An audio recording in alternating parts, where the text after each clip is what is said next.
एक पोंडू नाम का आदमी था। पोंडू गांव में जाकर कच्चा बादाम यानी कच्ची मूंगफली बेचता था। एक दिन की बात है, आज दूसरे गांव में बादाम बेचने जाता हूँ। नए गांव में नए लोग मेरा गाना सुनेंगे और कच्चा बादाम भी खूब खरीदेंगे। और पोंडू दूसरे गांव की तरफ गाना गाता गाता निकल पड़ता है। बाजी आ गए दूसरे गांव, अब शुरू करता हूँ अपना गाना। पैर तुरा हतर बाला थके जोड़ी सिटी गोल्डर चेन दिए जबेन ताते शमन शमन तुमरा बादाम पाबेन बादाम बादाम दादा बादाम बादाम अमर का चेन्नई बुबू बुजा बादाम बादाम बादाम दादा बादाम बादाम। गाना सुनकर बहुत से बच्चे इकट्ठे हो जाते हैं।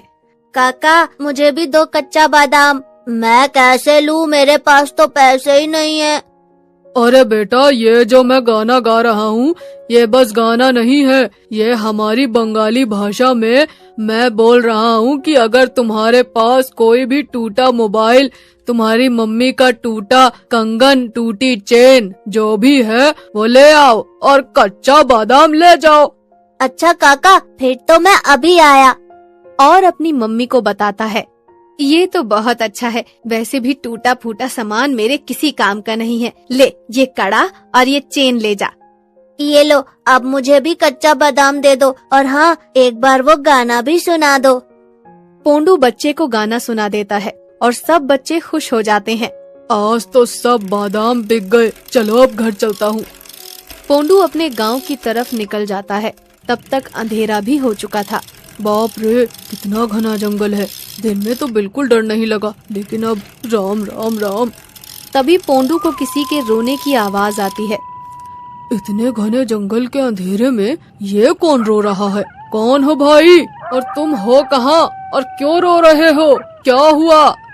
पोंडू इधर उधर देखता है। तभी उसे एक पेड़ के पीछे से किसी आदमी के रोने की आवाज आती है। पोंडू जाकर देखता है। अरे भाई, क्यों रो रहे हो?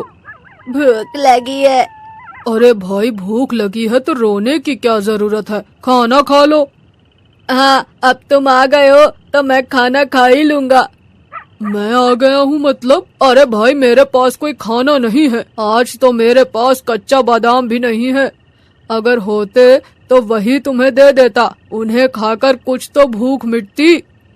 मेरी भूख कच्चा बादाम खाकर नहीं मिटेगी, मेरी भूख तो कच्चा बादाम खाने वाले को खाकर मिटेगी। भाई, तुम कहना क्या चाहते हो? पहले तो अपना मुंह दिखाओ, मेरी तरफ देखकर बात करो। तेरी तरफ देखूं? ले, देख लिया तेरी तरफ।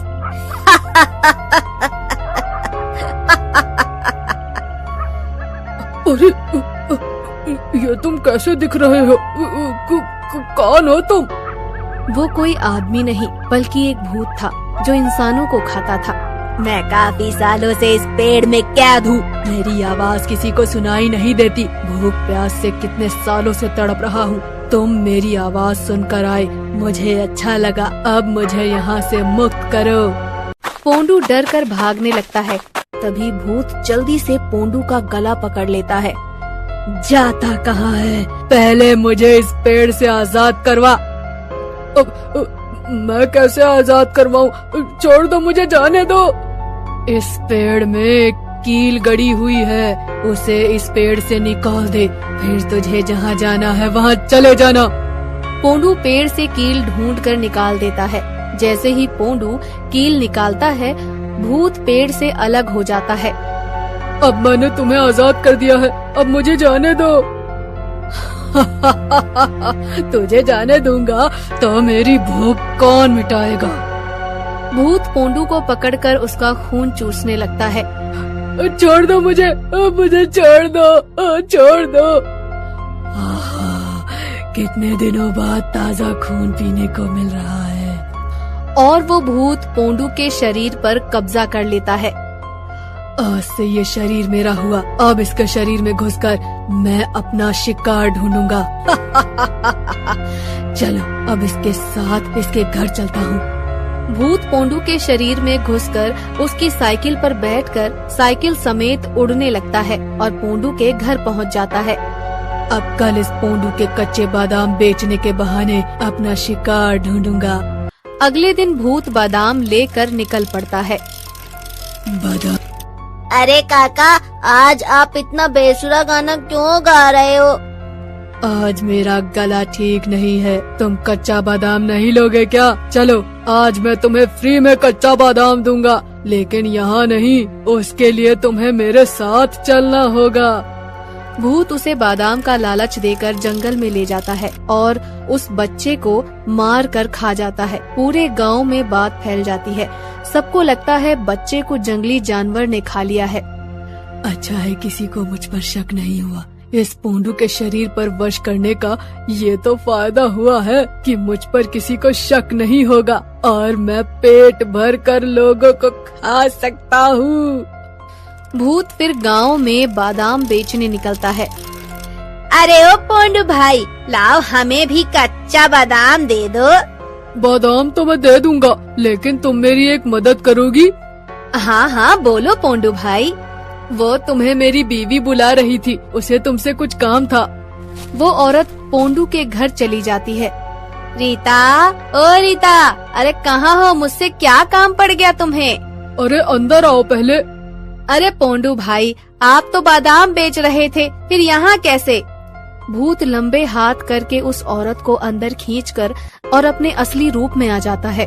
अरे ये तुम्हें क्या हो गया पोंडू भाई? आज तू मेरी भूख मिटाएगी। बचाओ बचाओ, कोई है, बचाओ मुझे। अब तेरा चिल्लाना बंद और मेरा खाना शुरू।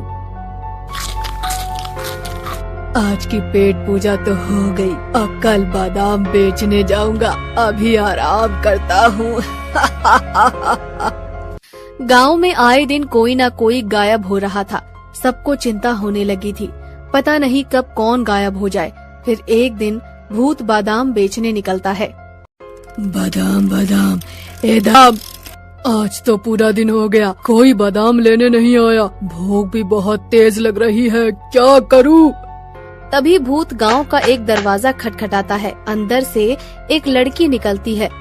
कच्चा बादाम ले लो बेटी। नहीं काका, नहीं लेना बादाम। ले लो, मैं फ्री में भी बादाम दे दूंगा। लगता है घर में कोई नहीं है। हाँ पोंडू काका, कोई नहीं है, सब गए हुए हैं। भूत आसपास देखता है, उस लड़की को अंदर धक्का मारकर अंदर ले जाता है। ये क्या कर रहे हो पोंडू काका? क्या कर रहे हो ये? पोंडू काका नहीं, तेरा काल हूँ मैं। देखते ही देखते पोंडू के शरीर से भूत निकल जाता है और पोंडू वहीं जमीन पर गिर जाता है। गांव के लोग कुछ ज्यादा ही समझदार हो गए हैं। कोई मुझसे बादाम नहीं लेता, लेकिन मैं फिर भी अपनी भूख मिटा ही लूंगा। तभी पोंडू की आंख खुलती है और वो चुपके से भाग जाता है और जल्दी से मंदिर के पुजारी के पास जाता है और पुजारी को सब कुछ बता देता है। अच्छा, तो तुम्हारे जरिए वो इस गांव के लोगों को खा रहा था, लेकिन अब तुम सबको बचा सकते हो। वो कैसे पुजारी जी? मैं तुम्हें एक मंत्रों द्वारा पढ़ी हुई एक कील दूंगा। जब भी वो तुम्हारे शरीर में प्रवेश करे, तुम इस कील को उसकी नाभि में गाड़ देना, जिससे उसकी शक्ति बंध जाएगी। बाकी का काम मेरा है, लेकिन हाँ, उस भूत को ये बात बिल्कुल भी पता न चले। पोंडू जल्दी से वो कील लेकर धीरे से चुपचाप उसी लड़की के घर में लेट जाता है।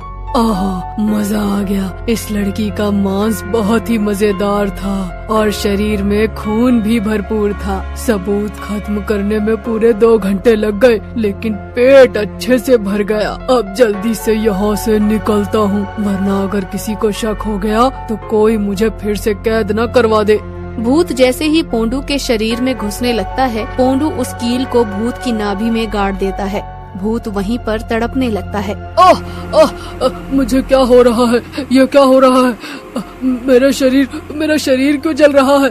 तभी पंडित जी भाग कर आते हैं और माँ काली के यज्ञ की राख उस पर छिड़क देते हैं और भूत जल कर राख हो जाता है। फिर पंडित उस राख को लाल कपड़े में बांधकर माँ काली की तस्वीर के नीचे गाड़ देता है। अब ये कभी आजाद नहीं हो सकता। पोंडू, तुमने बहुत बहादुरी का काम किया और अपने गांव के लोगों की जान बचा ली, वरना ये एक एक करके सबको खा जाता।